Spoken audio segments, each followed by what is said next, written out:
Hi అండి అందరికీ. ఎలా ఉన్నారు అందరూ? నేనైతే చాలా బాగున్నాను. మీరందరూ కూడా బాగున్నారనుకుంటున్నానండి. ఇక నేనైతే టేస్టీ అండ్ హెల్తీ జొన్న దోస చేయడం ఎలాగో చూపిస్తున్నాను. నేనైతే ముందుగా ఒక బౌల్‌లోకి 2 గ్లాసెస్ ఆఫ్ జొన్నలు అండ్ హాఫ్ గ్లాస్ మినపప్పు, కొద్దిగా మెంతులు తీసుకొని హాట్ వాటర్ ఏసుకొని క్లీన్ చేసుకుంటున్నానండి. నేను అలా హాట్ వాటర్‌తో ఒక 2 టైమ్స్ అలా క్లీన్ చేసుకున్నాను. ఎందుకంటే జొన్నలు వాటిలో ఏమన్నా ఉన్నా కూడా వేస్టేజ్ ఉన్నా కూడా వచ్చేస్తది అన్నట్టు 2 టైమ్స్ నేను క్లీన్ చేసుకున్నాను. తర్వాత ఇక్కడైతే నేను మళ్ళీ అదే హాట్ వాటర్ ఏసి 6-8 అవర్స్ అండి. అరౌండ్ నేను మార్నింగ్ 10:30 అలా నానబెట్టానండి. అప్పటి నుంచి ఈవినింగ్ 6-6:30 వరకు నానబెట్టాను. తర్వాత నేను ఒక మిక్సీ గ్రైండ్‌కి పట్టుకోవడానికి ఒక 15 మినిట్స్ ముందు ఏం చేశానంటే 3-4 స్పూన్స్ ఆఫ్ అటుకులు తీసుకొని అవి కూడా కొద్దిగా నానబెట్టుకున్నానండి.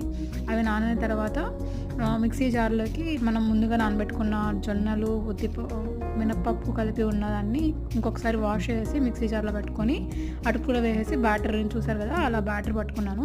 మార్నింగ్ నైట్ అంతా ఓవర్ నైట్ ఫర్మెంట్ చేస్తే ఇలా అయింది.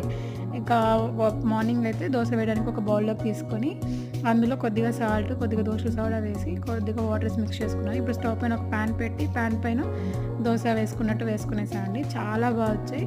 ఇవి చాలా హెల్తీ అండ్ ప్రోటీన్ రిచ్ ఉంటాయి.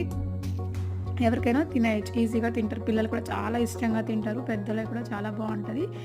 ఒకసారి ట్రై చేయండి మీరు కూడా. నచ్చితే ప్లీజ్ లైక్, షేర్ చేసి సబ్స్క్రైబ్ చేసుకోండి.